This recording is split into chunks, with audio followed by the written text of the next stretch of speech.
What's going on, my broskiis? My name is Toadskii, back again, here to bring you guys yet another One Piece Treasure Cruise video. Today, we're having a look at some more Pirate Rumble action, and this time we're having a look at Zoro. And, of course, this team that you guys are seeing has been evolving over the past month or so as more of these free spirit units have been releasing. And we're at this point now where we have both Luffy, Yamato, and then we've got Sanji and now Zoro, and they all synergize very well together. However, outside of that, it is actually a little bit difficult to get the right mix of characters. Now, as good as what Zoro is, for those of you who don't know what he does, he gives, for his Rumble ability, Free Spirit, HP, Defense, and Guard rate up level 6. He revives himself one time at 50% HP, and then if Luffy's on the team, Free Spirit, get a further level 5 speed, level 5 blowaway % increase, with a special at a 33 CT that gives your Free Spirit units further Guard and Defense up level 5. He provokes on himself for 30 seconds, and then if HP is 50% or below on himself when you launch his special, your teammates in a medium range get attack and defense level 5 for 30 seconds. It's very good if you're able to achieve that. And once again, if Luffy's on the crew, he gives himself a level 6 attack increase and a 4 times counter stance. So he's a very defensively focused unit. And the thing is I think what the Zoro does is kind of interesting, but in my personal opinion, I actually really think that Legend Rayleigh, this V2 Rayleigh, I feel like this unit is going to see a little bit more play in Rumble on the Free Spirit squads, even though in terms of the defensive capabilities, it isn't as potent as what Zoro can do. But the big thing is the special of Rayleigh that's able to do large range fixed damage, and then your entire team, no matter what the range, will always get level 6 attack and level 6 defense. And this synergizes really well with the rest of the squad, and I'm not really too sure at the moment as to if not I would prefer this or I'd prefer Zoro, but the reason why I would probably pick this at the moment is due to the fact that I have mine at level 150 with Limit Break expansion. Having those investments does make a big difference into the unit, so the unit will be more tankier and be able to provide more for the team for a longer period of time. So that's just how it is right now, and we are going to be trying Odin and Toki. I actually do prefer Psy Odin right now due to, once again, the statistics of that unit being level 150 with Limit Break expansion. But we'll try Odin and Toki because Odin and Toki have given buffs to the Zoro as well as the Otama on this team, because they do give further buffs to strength and quick, so it actually does synergize pretty well. So let's go ahead and run it, and hopefully we can secure some wins today. So this is only just the very start of the next block. This is block C that has just started, and you can see here that, you know, we're at pretty low rank right now, but there aren't going to be too many teams at the moment that are super competitive to deal with, but we'll see what we can find as we move on here. So let's go ahead and see. So the big thing that I am a little scared about is I am scared about Katakuri, because he has his really annoying healing mechanics, and he does do a lot of damage.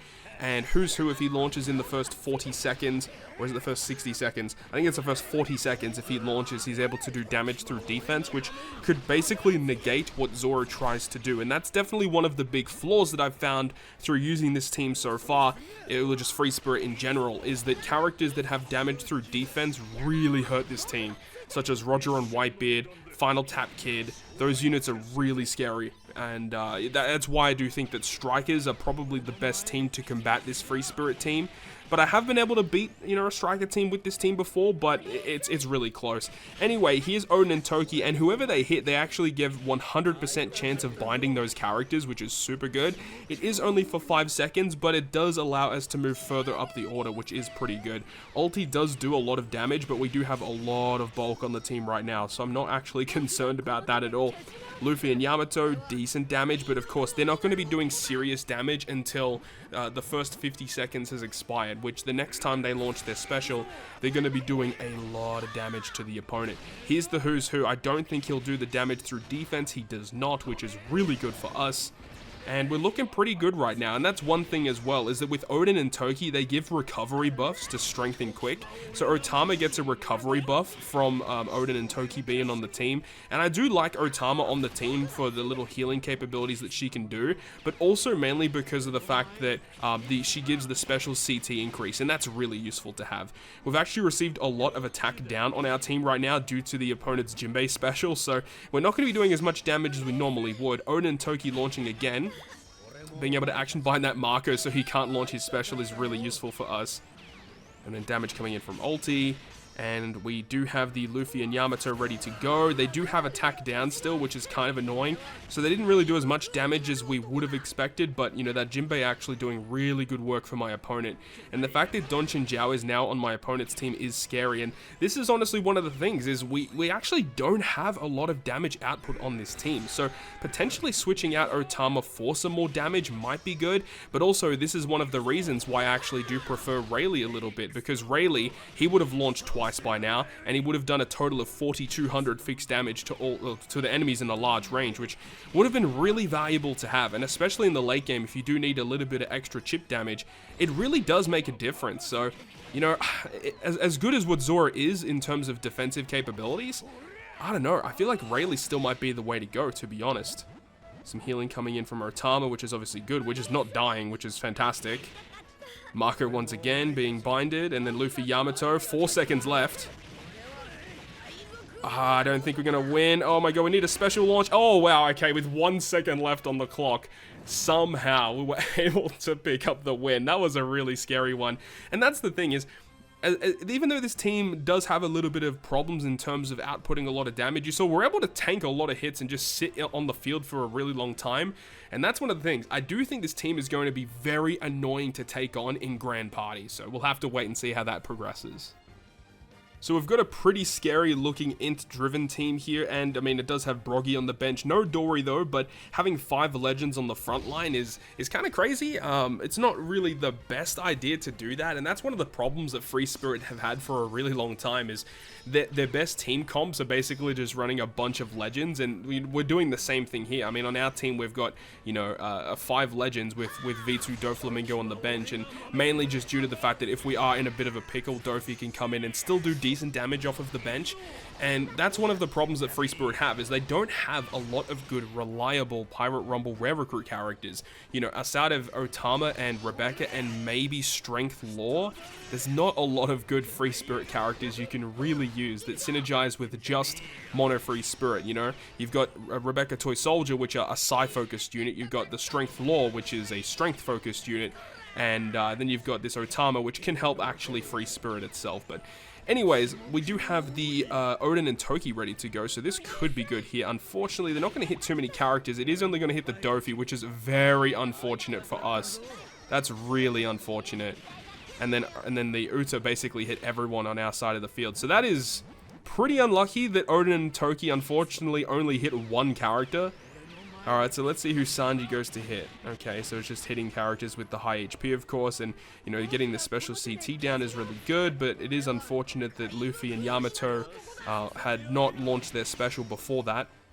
And then Zoro, of course, is just tanking all the hits in the front line, and he does have the counter effect, but of course it only works if they perform a normal attack. And it is annoying too, because if the opponent does have a lot of defensive effects activated, then counter doesn't really do that much, and that's where a lot of Zoro's damage is supposed to be focused. If you're up against opponents that don't have a lot of defense, then Zoro will absolutely melt through them with his counter effect.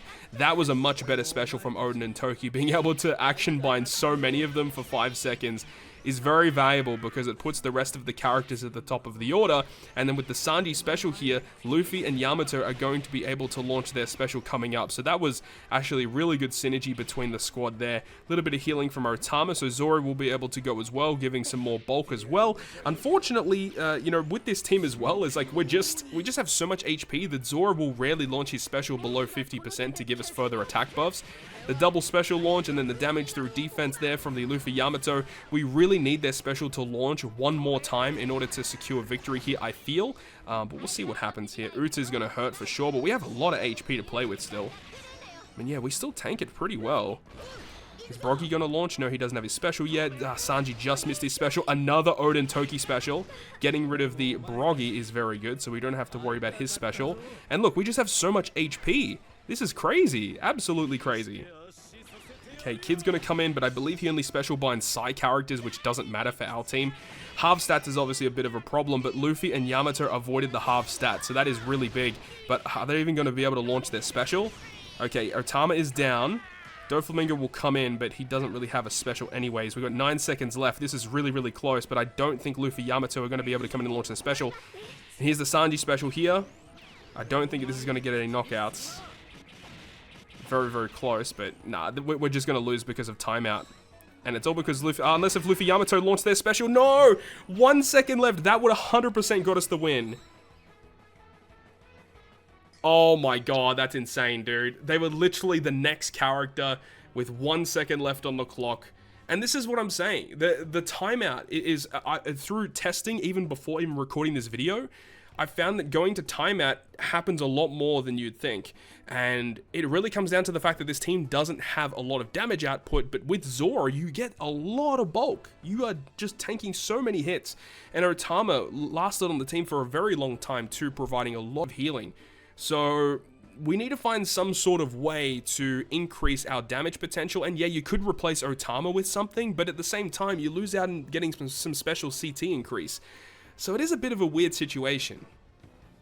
Okay, so let's go try this again. This time I have replaced the Otama for Rayleigh and Gaban. And Rayleigh and Gaban have a rumble ability that give a level 2 special CT increase to the squad if you have 8 characters on the team. So I think this might be a good way around it, because Rayleigh Gaban can do really good damage, but of course we do miss out on the healing component. So it will be interesting to see that, you know, dropping the healing but getting more offense, I wonder if that is going to balance out okay. But look at the speed on this team. Like, everyone has such high speed, and we've got decent bulk in HP and defense. Like, this is a very good, well-rounded team. I'm still not 100% sold on Odin and Toki. Typically, I would like to use Psy Odin because they do have, you know, obviously the increased stats from being level 150, which does make quite a difference here. This is actually really good though. Luffy Yamato were able to launch first, which is going to mean that Sanji, when he launches his special, will be able to give them some CT decrease. And then Rayleigh Gaban, and okay, this is actually like the perfect setup right now, because Sanji going last is like absolutely perfect for us. So let's see what goes on here. A little bit of damage, but unfortunately only hit one character, and I think it's going to happen again with Odin and Toki. Just so unlucky with Odin and Toki. Ah, man, well, it is what it is. Okay, so Zoro's coming in now, giving the bulk, so that hopefully the damage from the opponents isn't going to be as harsh, but Zoro is taking a lot of damage here. We're going to take a lot of damage here too from Odin, Toki, and Sanji. Big damage, big damage. But if Zoro launches his special next, it is going to give us the further buffs because he is below 50% HP. Sanji's going to give everyone that CT decrease, which of course we absolutely love. But now we got to wait and get our specials back. So let's see. Luffy Yamato are able to launch here. This is actually really good for us. Bing, bing, and damage through defense. We knocked out the Uta, so we do not have to worry about that anymore. But Broggy is on the team, and the opponent is running a story mode Dory, so it does mean that he will get the buffed version of the Broggy special. Zoro has not died yet, so when he does have the revive mechanic, which we haven't really showcased, but he's below 50%, which means he does give the further attack and defense increase in the medium range. So Rayleigh Gaban received that buff, but it looks like they're going to get inflicted with half stats here, and they did, which is really unfortunate. So they're not going to do as much damage as we would have hoped. Would have been nice if he was able to avoid that. Broggy is going to miss his special here. Sanji will get his special though. And we do have the action bind coming in from Odin and Toki here, which is actually very nice for us. And Broggy actually almost died. And he's going to die here, which is good. Good, good, good. Unfortunately, no real action bind.